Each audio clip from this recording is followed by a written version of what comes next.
ਵਾਹਿਗੁਰੂ ਜੀ ਕਾ ਖਾਲਸਾ, ਵਾਹਿਗੁਰੂ ਜੀ ਕੀ ਫਤਿਹ। ਸਨਮਾਨਯੋਗ ਗੁਰੂ ਸਵਾਰਿਓ, ਅੱਜ ਦੀ ਗੁਰਮਤਿ ਕਲਾਸ ਵਿੱਚ ਆਪ ਸਾਰਿਆਂ ਨੂੰ ਜੀ ਆਇਆਂ। ਜਿਸ ਤਰ੍ਹਾਂ ਆਪ ਜੀ ਨੂੰ ਪਤਾ ਹੈ ਕਿ ਅਸੀਂ ਜਪ ਬਾਣੀ ਦੀ ਲੜੀਵਾਰ ਵਿਚਾਰ ਕਰ ਰਹੇ ਹਾਂ। ਬਾਣੀ ਗੁਰੂ ਨਾਨਕ ਦੇਵ ਪਾਤਸ਼ਾਹ ਜੀ ਦੀ ਉਚਾਰਨ ਕੀਤੀ ਹੋਈ ਸਾਹਿਬ ਸ੍ਰੀ ਗੁਰੂ ਗ੍ਰੰਥ ਸਾਹਿਬ ਮਹਾਰਾਜ ਦੇ ਪਾਵਨ ਅੰਕ ਤੋਂ ਪਹਿਲੇ ਤੋਂ ਹੀ ਆਰੰਭ ਹੁੰਦੀ ਹੈ ਔਰ ਇਹ ਬਾਣੀ ਸਤਿਗੁਰੂ ਜੀ ਨੇ ਸ੍ਰੀ ਗੁਰੂ ਗ੍ਰੰਥ ਸਾਹਿਬ ਜੀ ਦੇ ਆਰੰਭ ਵਿੱਚ ਦਰਜ ਕੀਤੀ ਹੈ। ਇਸ ਬਾਣੀ ਦੇ ਵਿੱਚੋਂ ਅਸੀਂ ਪਹਿਲੀਆਂ 23 ਪੌੜੀਆਂ ਦੀ ਵਿਚਾਰ ਕਰ ਚੁੱਕੇ ਹਾਂ। ਅੱਜ ਅਸੀਂ 24ਵੀਂ ਪੌੜੀ ਦੀ ਵਿਚਾਰ ਕਰਨੀ ਹੈ। ਇਹ ਵਿਚਾਰ ਦੀ ਸੇਵਾ ਵੀਰ ਪ੍ਰਭ ਕੀਰਤਨ ਸਿੰਘ ਜੀ ਸਾਹਿਬਜ਼ਾਦਾ ਅਜੀਤ ਸਿੰਘ ਨਗਰ ਮੋਹਾਲੀ ਵਾਲੇ ਨਿਭਾਉਂਦੇ ਹਨ। ਮੈਂ ਉਹਨਾਂ ਨੂੰ ਬੇਨਤੀ ਕਰ ਰਿਹਾ ਹਾਂ ਕਿ ਅੱਜ ਜਪ ਬਾਣੀ ਦੀ 24ਵੀਂ ਪੌੜੀ ਦੀ ਵਿਚਾਰ ਆਰੰਭ ਕੀਤੀ ਜਾਵੇ। ਸਾਧ ਪ੍ਰਭ ਕੀਰਤਨ ਸਿੰਘ ਜੀ ਸਾਹਿਬਜ਼ਾਦਾ ਅਜੀਤ ਸਿੰਘ ਨਗਰ। ਵਾਹਿਗੁਰੂ ਜੀ ਕਾ ਖਾਲਸਾ, ਵਾਹਿਗੁਰੂ ਜੀ ਕੀ ਫਤਿਹ। ਵਾਹਿਗੁਰੂ ਜੀ ਇੱਕ ਓੰਕਾਰ ਸਤਿਨਾਮ ਕਰਤਾ ਪੁਰਖ ਨਿਰਭਉ ਨਿਰਵੈਰ ਅਕਾਲ ਮੂਰਤ ਅਜੂਨੀ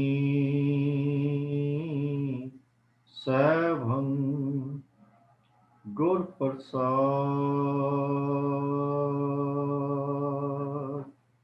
ਵਾਹਿਗੁਰੂ ਜੀ ਕਾ ਖਾਲਸਾ, ਵਾਹਿਗੁਰੂ ਜੀ ਕੀ ਫਤਿਹ।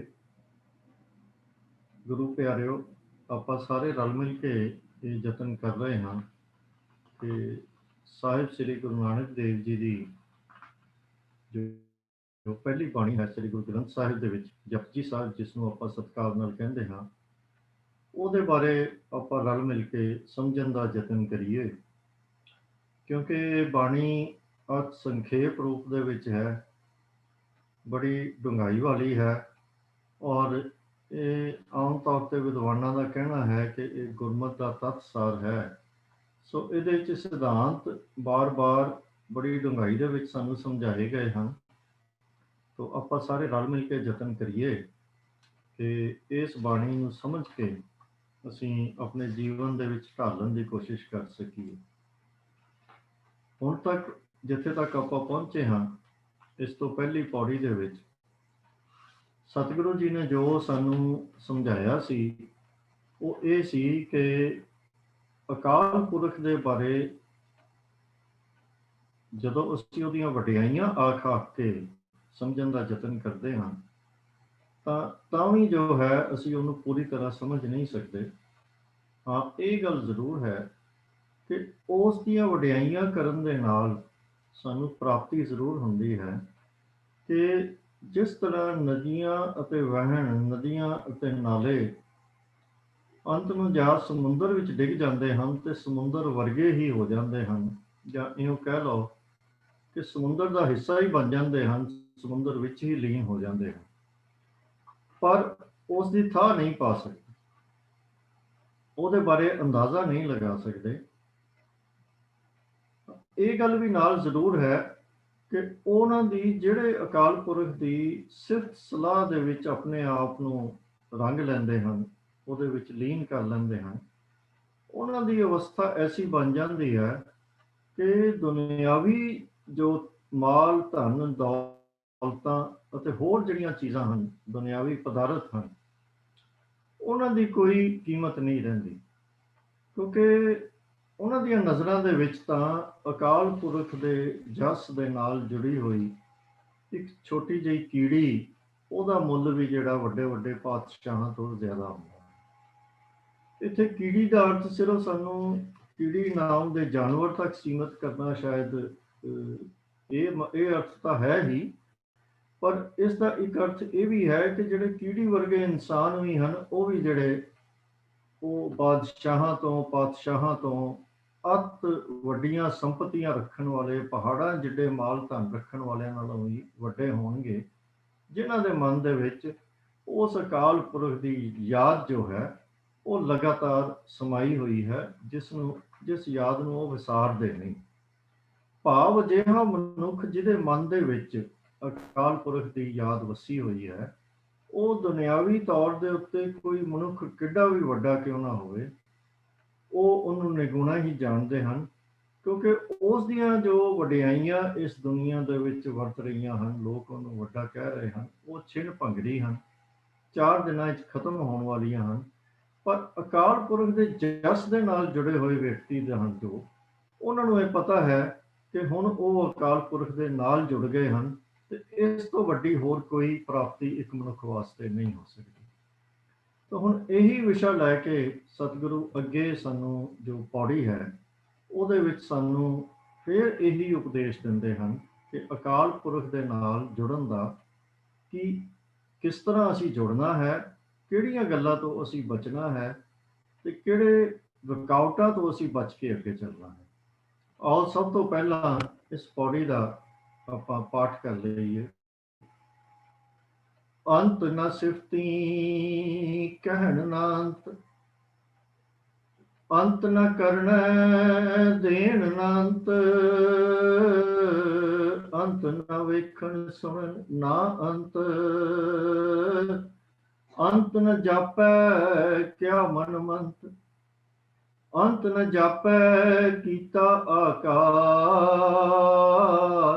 ਅੰਤ ਨ ਜਾਪੈ ਪਾਰਾਵਾਰ, ਅੰਤ ਕਾਰਨ ਕੀਤੇ ਬਿਲ ਲਾਏ, ਤਾਂ ਕਿ ਅੰਤ ਨ ਪਾਏ ਜਾਏ, ਇਹ ਅੰਤ ਨ ਜਾਣੈ ਕੋਏ, ਬਹੁਤਾ ਕਹੀਐ ਬਹੁਤਾ ਹੋਏ, ਵੱਡਾ ਸਾਹਿਬ ਉੱਚਾ ਥਾਂ, ਉੱਚੇ ਉੱਪਰ ਉੱਚਾ ਨਾਉ, ਏਵਡ ਉੱਚਾ ਹੋਵੇ ਕੋਈ, ਤਿਸ ਉੱਚੇ ਕੋ ਜਾਣੈ ਸੋਏ, ਜੇਵਡ ਆਪ ਜਾਣੈ ਆਪ ਆਪ, ਨਾਨਕ ਨਦਰੀ ਕਰਮੀ ਦਾਤ। ਅੰਤ ਨ ਸਿਫਤੀ ਕਹਿਣ ਨਾ ਅੰਤ। ਸਿਫਤੀ ਦਾ ਅਰਥ ਹੈ ਸਿਫਤਾਂ ਦਾ।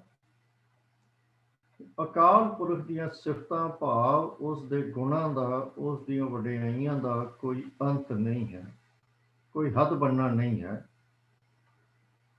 ਅਸੀਂ ਉਸ ਦੀਆਂ ਸਿਫਤਾਂ ਕਰ ਕਰਕੇ ਇਹ ਵੀ ਨਹੀਂ ਜਾਣ ਸਕਦੇ ਕਿ ਉਹਦੀਆਂ ਸਿਫਤਾਂ, ਉਹਦੀਆਂ ਵਡਿਆਈਆਂ ਕਿੰਨੀਆਂ ਕੁ ਹਨ, ਕਿੰਨੀਆਂ ਕੁ ਵੱਡੀਆਂ ਹਨ। ਕਹਿਣ ਨਾ ਅੰਤ, ਉਹਨਾਂ ਨੂੰ ਗਿਣਨ ਦਾ, ਕਹਿਣ ਦਾ, ਦੱਸਣ ਨਾਲ ਵੀ ਅਕਾਲ ਪੁਰਖ ਦੇ ਗੁਣਾਂ ਦਾ ਅੰਤ ਨਹੀਂ ਪਾਇਆ ਜਾ ਸਕਦਾ।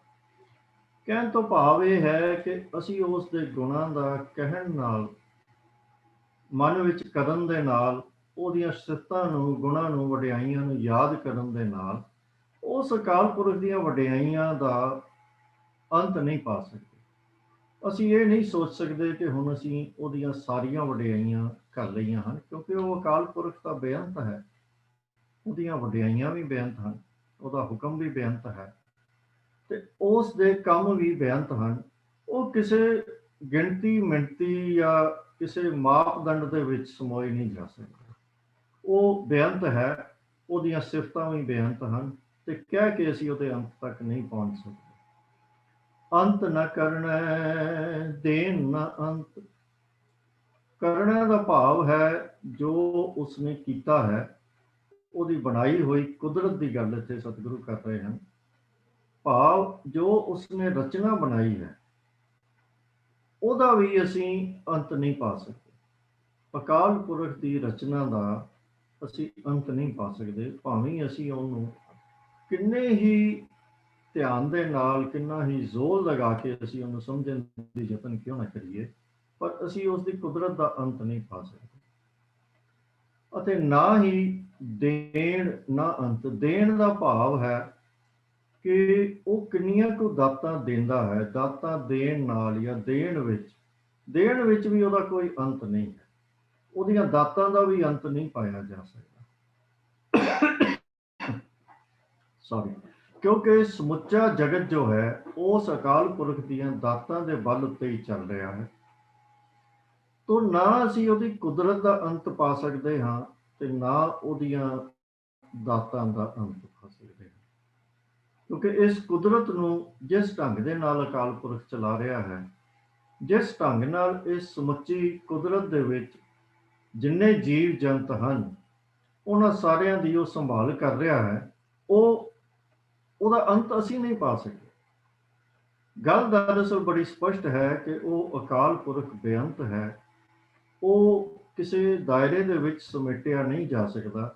ਜਦ ਕਿ ਸਾਡੀ ਸਮਝ, ਸਾਡੇ ਰਿਸੋਰਸਿਸ, ਸਾਡਾ ਕਹਿਣ ਦੀ ਸਮਰੱਥਾ, ਸਾਡੀ ਸਮਝਣ ਦੀ ਸਮਰੱਥਾ, ਇਹ ਸਾਰਾ ਕੁਝ ਇੱਕ ਦਾਇਰੇ ਦੇ ਵਿੱਚ ਹੈ ਤੇ ਅਕਾਲ ਪੁਰਖ ਕਿਸੇ ਦਾਇਰੇ 'ਚ ਨਹੀਂ ਹੈ, ਉਹ ਬੇਅੰਤ ਹੈ। ਸੋ ਅਸੀਂ ਨਾ ਤਾਂ ਉਹਦੀ ਰਚਨਾ ਦਾ, ਨਾ ਉਹਦੀ ਕੁਦਰਤ ਦਾ ਅੰਤ ਪਾ ਸਕਦੇ ਹਾਂ, ਤੇ ਅਸੀਂ ਕਿੰਨੀ ਵੀ ਕੋਸ਼ਿਸ਼ ਕਰ ਲਈਏ, ਨਾ ਅਸੀਂ ਉਹਦੀਆਂ ਦਾਤਾਂ ਦਾ ਅੰਤ ਪਾ ਸਕਦੇ ਹਾਂ। ਭਾਵ ਅਸੀਂ ਕੋਈ ਅੰਦਾਜ਼ਾ ਵੀ ਨਹੀਂ ਲਗਾ ਸਕਦੇ ਕਿ ਉਹਦੀਆਂ ਦਾਤਾਂ ਕਿੰਨੀਆਂ ਕੁ ਹਨ, ਉਹਨਾਂ ਦਾ ਕਿੰਨਾ ਕੁ ਘੇਰਾ ਹੈ, ਕਿੰਨੀਆਂ ਕੁ ਵਿਸ਼ਾਲ ਹੈ। ਅੰਤ ਨਾ ਵੇਖਣ ਸੁਣਨ ਨਾ ਅੰਤ। ਹੁਣ ਤੇ ਵੇਖਣ ਤੇ ਸੁਣਨ ਦੇ ਨਾਲ ਵੀ ਉਸ ਦੀਆਂ ਵਡਿਆਈਆਂ ਦਾ, ਉਸ ਦੇ ਗੁਣਾਂ ਦਾ ਅੰਤ ਨਹੀਂ ਪਾਇਆ ਜਾ ਸਕਦਾ, ਕਿਉਂਕਿ ਵੇਖਣ ਸੁਣਨ ਨਾਲ ਹੀ ਅਸੀਂ ਕਿਸੇ ਚੀਜ਼ ਨੂੰ ਸਮਝਦੇ ਹਾਂ, ਉਹਦਾ ਅੰਦਾਜ਼ਾ ਲਗਾਉਂਦੇ ਹਾਂ। ਜਾਂ ਅਸੀਂ ਆਪਣੀਆਂ ਅੱਖਾਂ ਨਾਲ ਵੇਖਦੇ ਹਾਂ ਤੇ ਸਾਨੂੰ ਪਤਾ ਲੱਗਦਾ ਹੈ ਕਿ ਕੋਈ ਚੀਜ਼ ਕਿੰਨੀ ਵੱਡੀ ਹੈ, ਤੇ ਜਿਹੜੀ ਚੀਜ਼ ਅਸੀਂ ਵੇਖਦੇ ਨਹੀਂ ਉਹਦੇ ਬਾਰੇ ਸਾਨੂੰ ਕੋਈ ਦੱਸਦਾ ਹੈ ਤੇ ਸਾਨੂੰ ਸਮਝ ਲੱਗਦੀ ਹੈ ਕਿ ਉਹ ਕਿੱਡਾ ਕੁ ਵੱਡਾ ਹੈ, ਕਿੱਡਾ ਕੁ ਵਿਸ਼ਾਲ ਹੈ, ਕਿੱਡਾ ਕੁ ਉੱਚਾ ਹੈ ਜਾਂ ਕਿੱਡਾ ਕੁ ਡੂੰਘਾ ਹੈ। ਤਾਂ ਸਤਿਗੁਰੂ ਕਹਿੰਦੇ ਹਨ ਕਿ ਇਹਨਾਂ ਦੋਵਾਂ ਸਾਧਨਾਂ ਦੇ ਨਾਲ ਵੀ ਅਸੀਂ ਅਕਾਲ ਪੁਰਖ ਦੇ ਗੁਣਾਂ ਦਾ ਅੰਤ ਨਹੀਂ ਪਾ ਸਕਦੇ। ਹੁਣ ਉਸ ਦੇ ਬਾਰੇ ਵੇਖਣ ਸੁਣਨ ਨਾਲ ਉਹਦਾ ਅੰਤ ਨਹੀਂ ਪਾਇਆ ਜਾ ਸਕਦਾ, ਕਾਰਨ ਉਹੀ ਹੈ ਕਿਉਂਕਿ ਅਕਾਲ ਪੁਰਖ ਤਾਂ ਬੇਅੰਤ ਹੈ, ਉਹਦੇ ਤੇ ਕੋਈ ਹੱਦ ਬੰਨਾ ਲਾਗੂ ਨਹੀਂ। ਤਾਂ ਫਿਰ ਅਸੀਂ ਆਪਣੀਆਂ ਅੱਖਾਂ ਨਾਲ ਵੇਖ ਕੇ ਜਾਂ ਕੰਨਾਂ ਨਾਲ ਸੁਣ ਕੇ ਉਸ ਅਕਾਲ ਪੁਰਖ ਦੀ ਬੇਅੰਤਤਾ ਦਾ ਅੰਦਾਜ਼ਾ ਕਿਵੇਂ ਲਗਾ ਸਕਦੇ ਹਾਂ, ਕਿਉਂਕਿ ਸਾਡੀ ਸਮਰੱਥਾ ਤੋਂ ਇਹ ਬਾਹਰ ਹੈ। ਅੰਤ ਨਾ ਜਾਪੈ ਕਿਆ ਮਨ ਮੰਤ। ਜਾਪੈ ਦਾ ਭਾਵ ਹੈ, ਨਾ ਜਾਪੈ ਦਾ ਭਾਵ ਹੈ ਕਿ ਉਹ ਜਾਪਦਾ ਨਹੀਂ, ਭਾਵ ਦਿਸਦਾ ਨਹੀਂ। ਕਿਆ ਮਨ ਮੰਤ, ਮਨ ਮਤਲਬ ਮਨ ਦੇ ਵਿੱਚ, ਅਕਾਲ ਪੁਰਖ ਦੇ ਮਨ ਦੇ ਵਿੱਚ। ਮੰਤ ਦਾ ਅਰਥ ਹੈ ਸਲਾਹ।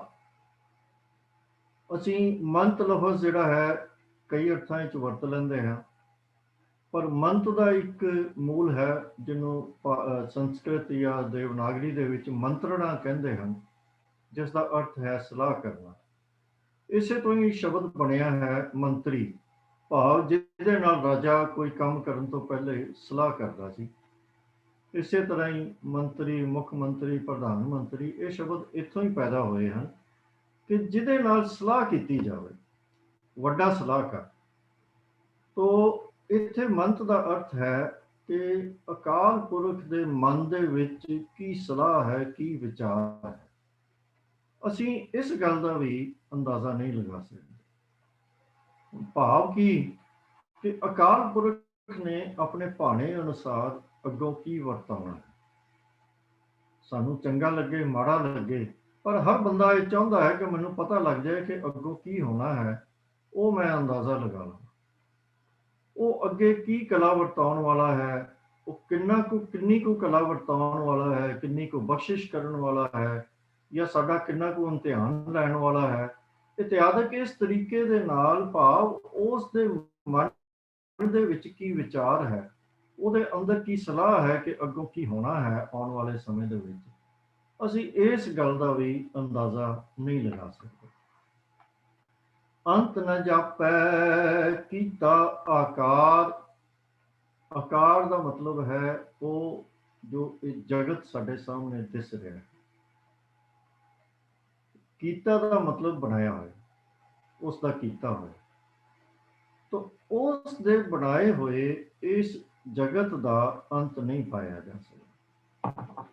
ਭਾਵ ਨਾ ਤਾਂ ਅਸੀਂ ਇਸ ਜਗਤ ਦੇ ਵਿੱਚ ਜੋ ਪਸਾਰਾ ਹੈ ਇਹਦਾ ਕੋਈ ਅੰਦਾਜ਼ਾ ਲਗਾ ਸਕਦੇ ਹਾਂ ਕਿ ਕਿੱਡਾ ਕੁ ਵੱਡਾ ਹੈ, ਕਿੱਡਾ ਕੁ ਉੱਚਾ ਹੈ, ਕਿੱਡਾ ਕੁ ਵਿਸ਼ਾਲ ਹੈ। ਨਾ ਹੀ ਇਸ ਦੇ ਵਿੱਚ ਜਿਹੜਾ ਵਰਤ ਰਿਹਾ ਹੈ, ਵਰਤਾਰਾ ਜੋ ਵਰਤ ਰਿਹਾ ਹੈ, ਜਾਂ ਇਉਂ ਕਹਿ ਲਈਏ ਕਿ ਜੋ ਇਹਦੇ ਵਿੱਚ ਉਹਦਾ ਹੁਕਮ ਵਰਤ ਰਿਹਾ ਹੈ, ਕਿਉਂਕਿ ਇਹ ਜਗਤ ਵੀ ਤਾਂ ਹੁਕਮ ਦੇ ਅਧੀਨ ਹੀ ਹੈ, ਤਾਂ ਅਸੀਂ ਇਹ ਸਾਰੀਆਂ ਚੀਜ਼ਾਂ ਦਾ ਕੋਈ ਅੰਦਾਜ਼ਾ ਨਹੀਂ ਲਗਾ ਸਕਦੇ। ਭਾਵ ਅਸੀਂ ਆਪਣੇ ਵੱਲੋਂ ਕਿੰਨੀ ਵੀ ਕੋਸ਼ਿਸ਼ ਕਰੀਏ, ਅਸੀਂ ਉਸ ਦੇ ਕੀਤੇ ਹੋਏ ਜਗਤ ਨੂੰ ਆਪਣੀ ਸਮਝ ਦੇ ਕਲਾਵੇ ਵਿੱਚ ਨਹੀਂ ਲੈ ਸਕਦੇ, ਆਪਣੀ ਸਮਝ ਦੇ ਘੇਰੇ ਵਿੱਚ ਨਹੀਂ ਲੈ ਸਕਦੇ ਕਿ ਅਸੀਂ ਇਹਨੂੰ ਸਮਝ ਸਕੀਏ, ਤੇ ਨਾ ਹੀ ਅਸੀਂ ਇਹਦੇ ਬਾਰੇ ਕੋਈ ਅੰਦਾਜ਼ਾ ਲਗਾ ਸਕਦੇ ਹਾਂ, ਕਿਉਂਕਿ ਸਾਡੀ ਸਮਝ ਬੜੀ ਛੋਟੀ ਹੈ। ਤੇ ਇਹ ਜੋ ਅਕਾਲ ਪੁਰਖ ਦਾ ਬਣਾਇਆ ਹੋਇਆ ਜਗਤ ਹੈ, ਇਹ ਬਹੁਤ ਵਿਸ਼ਾਲ ਹੈ। ਇਹਦੇ ਜੋ ਕੁਝ ਵਰਤ ਰਿਹਾ ਹੈ ਉਹ ਵੀ ਬਹੁਤ ਵਿਸ਼ਾਲ ਹੈ। ਉਹ ਸਾਡੀ ਸਮਝ ਦੇ ਕਲਾਵੇ ਦੇ ਵਿੱਚ ਨਹੀਂ ਆ ਸਕਦਾ, ਸਾਡੀ ਪਕੜ ਵਿੱਚ ਨਹੀਂ ਆ ਸਕਦਾ। ਅੰਤ ਨ ਜਾਪੈ ਪਾਰਾਵਾਰ। ਹਰ ਚੀਜ਼ ਜੋ ਇਸ ਜਗਤ ਦੇ ਵਿੱਚ ਹੁੰਦੀ ਹੈ, ਉਹ ਕਿਸੇ ਨਾ ਕਿਸੇ ਹੱਦ ਬੰਨੇ ਦੇ ਅੰਦਰ ਹੁੰਦੀ ਹੈ। ਇੱਕ ਉਹਦਾ ਇਧਰ ਵਾਲਾ ਸਿਰਾ ਹੁੰਦਾ ਹੈ ਤੇ ਦੂਜਾ ਪਰੇ ਵਾਲਾ ਸਿਰਾ ਹੁੰਦਾ ਹੈ। ਆਲਦਾ ਤੇ ਪਾਲਦਾ ਬੰਨਾ, ਪਾਲਦਾ ਤੇ ਉੱਲਾ ਬੰਨਾ, ਅਸੀਂ ਕਿਸੇ ਤਰ੍ਹਾਂ ਇਹਨੂੰ ਕਹਿ ਲਈਏ, ਇਹ ਭਾਵ ਹੈ ਪਾਰਾਵਾਰ ਦਾ। ਭਾਵ ਇੱਕ ਸਿਰੇ ਤੋਂ ਦੂਜੇ ਸਿਰੇ ਤੱਕ ਇਹ ਜੋ ਜਗਤ ਹੈ, ਅਸੀਂ ਇਹਦਾ ਅੰਦਾਜ਼ਾ ਨਹੀਂ ਲਗਾ ਸਕਦੇ, ਅਸੀਂ ਇਹਦੇ ਬੰਨੇ ਦਾ ਅੰਤ ਨਹੀਂ ਪਾ ਸਕਦੇ, ਕਿਉਂਕਿ ਇਹ ਜਗਤ ਹਰ ਲਿਹਾਜ਼ ਨਾਲ ਬੇਅੰਤ ਹੈ, ਅਤ ਵਿਸ਼ਾਲ ਹੈ। ਜੇ ਕੋਈ ਸਾਇੰਟਿਸਟ ਇਹਦੇ ਵੱਡੇਪਣ ਨੂੰ ਸਟੱਡੀ ਕਰਨਾ ਚਾਹੇ, ਕਿੰਨੀਆਂ ਵੱਡੀਆਂ ਵੱਡੀਆਂ ਟੈਲੀਸਕੋਪਸ ਲੈ ਕੇ ਸ਼ੁਰੂ ਕਰ ਲਵੇ, ਤਾਂ ਉਹ ਵੀ ਉਹਦਾ ਅੰਤ ਨਹੀਂ ਪਾ ਸਕਦਾ ਕਿ ਇਹ ਜਗਤ ਜੋ ਹੈ ਉਹ ਕਿੱਥੋਂ ਸ਼ੁਰੂ ਹੁੰਦਾ ਹੈ ਤੇ ਕਿੱਥੇ ਖਤਮ ਹੁੰਦਾ ਹੈ। ਇੱਕ ਹੋਰ ਸਾਇੰਟਿਸਟ ਜਿਹੜਾ ਹੈ, ਉਹ ਮਾਈਕਰੋਸਕੋਪ ਲੈ ਕੇ ਦੇਖਣਾ ਸ਼ੁਰੂ ਕਰ ਦਿੰਦਾ ਹੈ, ਤਾਂ ਉਹਨੂੰ ਇੱਕ ਤੋਂ ਬਾਅਦ ਦੂਜੀ ਹੋਰ ਬਰੀਕ ਵਸਤੂ, ਹੋਰ ਬਰੀਕ ਵਸਤੂ, ਹੋਰ ਬਰੀਕ ਵਸਤੂ ਦਿਸਣੀ ਸ਼ੁਰੂ ਹੋ ਜਾਂਦੀ ਹੈ। ਕਹਿਣ ਤੋਂ ਭਾਵ ਇਹ ਹੈ ਕਿ ਅਸੀਂ ਇਹਦਾ ਉਰਲਾ ਬੰਨਾ ਤੇ ਪਾਲਦਾ ਬੰਨਾ ਕੀ ਹੈ, ਅਸੀਂ ਇਹਦੇ ਬਾਰੇ ਅੰਦਾਜ਼ਾ ਵੀ ਨਹੀਂ ਲਗਾ ਸਕਦੇ, ਅਸੀਂ ਇਹਦਾ ਅੰਤ ਨਹੀਂ ਪਾ ਸਕਦੇ। ਇੱਥੇ ਇਹਨਾਂ ਪੰਕਤੀਆਂ ਦੇ ਵਿੱਚ ਸਤਿਗੁਰਾਂ ਨੇ ਇਹ ਜੋ ਸਾਨੂੰ ਸਮਝਾਇਆ ਹੈ, ਉਹ ਇਹਨਾਂ ਪੰਕਤੀਆਂ ਦੇ ਵਿੱਚ ਸਤਿਗੁਰਾਂ ਨੇ ਸਾਨੂੰ ਇਹ ਸਮਝਾ ਦਿੱਤਾ ਹੈ ਕਿ ਅਸੀਂ ਅਕਾਲ ਪੁਰਖ ਨੂੰ ਕਿਸੇ ਵੀ ਢੰਗ ਦੇ ਨਾਲ ਅਸੀਂ ਆਪਣੀ ਸਮਝ ਦੇ ਕਲਾਵੇ ਵਿੱਚ ਨਹੀਂ ਲੈ ਸਕਦੇ। ਹਾਂ, ਅਸੀਂ ਸਮਝਣ ਦਾ ਯਤਨ ਤਾਂ ਕਰ ਸਕਦੇ ਹਾਂ, ਪਰ ਇਹਨੂੰ ਇਹ ਨਹੀਂ, ਅਸੀਂ ਕਦੀ ਇਸ ਸਟੇਜ ਤੇ ਨਹੀਂ ਪਹੁੰਚ ਸਕਦੇ ਕਿ ਅਸੀਂ ਕਿਸੇ ਵੀ ਪੱਖ ਨੂੰ, ਚਾਹੇ ਉਹਦੀਆਂ ਸਿਫਤਾਂ ਦੀ ਗੱਲ ਕਰ ਲਈਏ, ਚਾਹੇ ਉਹਦੇ ਜਗਤ ਦੀ ਗੱਲ ਕਰ ਲਈਏ, ਸਤਿਗੁਰੂ ਕਹਿੰਦੇ ਹਨ ਦਾਤਾਂ ਦੀ ਗੱਲ ਕਰ ਲਈਏ, ਉਹਦੇ ਮਨ ਦੇ ਵਿੱਚ ਕੀ ਸਲਾਹ ਹੈ ਅੱਗੋਂ ਹੋਣ ਵਾਲੇ ਦੀ, ਨਾ ਅਸੀਂ ਉਹ ਪ੍ਰਿਡਿਕਟ ਕਰ ਸਕਦੇ ਹਾਂ, ਨਾ ਆਕਾਰ ਦੀ, ਨਾ ਪਾਰਾਵਾਰ ਦੀ, ਅਸੀਂ ਕਿਸੇ ਚੀਜ਼ ਦਾ ਵੀ ਅੰਤ ਨਹੀਂ ਪਾ ਸਕਦੇ, ਪੂਰੀ ਤਰ੍ਹਾਂ ਨਹੀਂ ਪਾ ਸਕਦੇ। ਜਿਉਂ-ਜਿਉਂ ਸਾਇੰਸ ਤਰੱਕੀ ਕਰਦੀ ਹੈ, ਅੱਗੇ ਇਹ ਪ੍ਰੋਸੈਸ ਚੱਲਦਾ ਜਾਂਦਾ ਹੈ, ਅਸੀਂ ਕੋਸ਼ਿਸ਼ ਕਰਦੇ ਜਾਂਦੇ ਹਾਂ ਤਰ੍ਹਾਂ ਤਰ੍ਹਾਂ ਦੇ ਨਾਲ ਇਸ ਜਗਤ ਨੂੰ ਸਮਝ ਕੇ ਆਪਣੀ ਮੱਤ ਦੇ ਨਾਲ ਬਹੁਤ ਕੁਝ ਹੋਰ ਅੱਗੇ ਦੱਸੀ ਜਾਂਦੇ ਹਾਂ। ਅੱਜ ਤੋਂ 50 ਸਾਲ ਪਹਿਲਾਂ ਨਾਲੋਂ ਅੱਜ ਅਸੀਂ ਬਹੁਤ ਕੁਝ ਜ਼ਿਆਦਾ ਜਾਣਦੇ ਹਾਂ, ਪਰ ਜਿੰਨਾ ਅਸੀਂ ਜ਼ਿਆਦਾ ਜਾਣ ਰਹੇ ਹਾਂ, ਸਾਨੂੰ ਨਾਲ ਨਾਲ ਇਹ ਵੀ ਸਮਝ ਪੈਦਾ ਹੁੰਦੀ ਜਾ ਰਹੀ ਹੈ ਕਿ ਜਿੰਨਾ ਅਸੀਂ ਸੋਚਿਆ ਸੀ, ਇਹ ਤਾਂ ਉਸ ਤੋਂ ਵੀ ਕਿਤੇ ਅੱਗੇ ਦੀ ਗੱਲ ਹੈ। ਅੱਜ ਤੋਂ 50 ਸਾਲ ਪਹਿਲਾਂ ਜੋ ਸਾਡੇ ਅੰਦਾਜ਼ੇ ਸਨ ਵੀ ਜਗਤ ਕਿੰਨਾ ਕੁ ਹੈ, ਉਹ ਹੁਣ ਰਿਜੈਕਟ ਹੋ ਚੁੱਕੇ ਹਨ। ਅੱਜ ਦੀ ਸਾਇੰਸ ਨੇ ਉਹ ਅੰਦਾਜ਼ਿਆਂ ਦੇ ਨਾਲ ਜਗਤ ਦੀ ਵਿਸ਼ਾਲਤਾ ਹੋਰ ਵਧਾ ਦਿੱਤੀ ਹੈ, ਹੋਰ ਡੂੰਘੀ ਕਰ ਦਿੱਤੀ ਹੈ। ਮਾਈਕਰੋਸਕੋਪਸ ਨੇ ਉਹਦੀ ਵਿਸ਼ਾਲਤਾ ਨੂੰ ਹੋਰ ਛੋਟਾ ਬਰੀਕ ਲੈਵਲ ਤੱਕ ਲੈ ਗਏ ਹਨ। ਕਹਿਣ ਤੋਂ ਭਾਵ ਕਿ ਇਹਦਾ ਅੰਤ ਨਹੀਂ ਹੈ, ਇਹਦਾ ਪਾਰਾਵਾਰ ਅਸੀਂ ਨਹੀਂ ਪਾ ਸਕਦੇ। ਪਰ ਇਸ ਦੇ ਬਾਵਜੂਦ ਵੀ ਮਨੁੱਖ ਦੇ ਅੰਦਰ ਇਹ ਇੱਛਾ ਬੜੀ ਪ੍ਰਬਲ ਹੈ ਕਿ ਮੈਂ ਇਸ ਜਗਤ ਨੂੰ ਸਮਝਾਂ, ਇਹਦਾ ਅੰਦਾਜ਼ਾ ਲਗਾਵਾਂ, ਮੈਂ ਇਹਨੂੰ ਐਕਸਪਲੇਨ ਕਰ ਲਵਾਂ ਕਿਸੇ ਤਰੀਕੇ ਦੇ ਨਾਲ, ਕਿ ਮੈਂ ਇਹਦਾ ਅੰਤ ਪਾ ਲਵਾਂ ਕਿ ਇਹ ਜਗਤ ਕਿਸ ਤਰ੍ਹਾਂ ਦਾ। ਔਰ ਇਹੀ ਕਾਰਨ ਹੈ ਕਿ ਜਿਹੜੇ ਵਿਅਕਤੀ ਅਕਾਲ ਪੁਰਖ ਦੇ ਨਾਲ ਸਿੱਧੇ ਤੌਰ ਤੇ ਜੁੜਨ ਦਾ ਵੀ ਯਤਨ ਕਰ ਰਹੇ ਸਨ, ਇੱਥੇ ਅਸੀਂ ਗੱਲ ਕਰ ਰਹੇ ਹਾਂ ਧਾਰਮਿਕ ਵਿਅਕਤੀਆਂ ਦੀ, ਸਾਡੇ ਧਰਮਾਂ ਦੇ ਪੈਗੰਬਰਾਂ ਦੀ, ਗੁਰੂਆਂ ਦੀ, ਰਿਸ਼ੀਆਂ ਮੁਨੀਆਂ ਦੀ, ਉਹ ਲੋਕ ਵੀ ਜਿਹੜੇ ਅਕਾਲ ਪੁਰਖ ਨਾਲ ਪ੍ਰੇਮ ਕਰਦੇ ਸਨ, ਉਹਨੂੰ ਸਮਝਣ ਦਾ ਯਤਨ ਕਰਦੇ ਸਨ, ਉਹਦੀਆਂ ਸਿਫਤਾਂ ਗਾਉਣ ਦਾ ਯਤਨ ਕਰਦੇ ਸਨ, ਔਰ ਸਿਫਤਾਂ ਬੇਅੰਤ ਤਰੀਕਿਆਂ ਨਾਲ ਉਹਨਾਂ ਨੇ ਗਾਈਆਂ ਵੀ ਸਨ। ਉਹਨਾਂ ਦੇ ਅੰਦਰੋਂ ਵੀ ਇਹ ਇੱਛਾ ਕਦੀ ਖਤਮ ਨਹੀਂ ਹੋਈ ਕਿ ਮੈਂ ਅਕਾਲ ਪੁਰਖ ਦੀ ਕੀਤੀ ਹੋਈ ਕੁਦਰਤ ਦਾ ਅੰਤ ਪਾ ਲਵਾਂ, ਇਹਨੂੰ ਸਮਝ ਲਵਾਂ। ਹੁਣ ਹਰ ਮਜ਼ਹਬ ਦੇ ਵਿੱਚ ਜਿਹੜੇ ਫਾਊਂਡਰ ਸਨ ਇਹਨਾਂ ਦੇ, ਅਸੀਂ ਉਹਨਾਂ ਨੂੰ ਕੋਈ ਵੀ ਨਾਮ ਦੇ ਲਈਏ, ਇਹ ਅੰਤ ਪਾਉਣ ਦੀ ਇੱਛਾ ਮੌਜੂਦ ਹੈ।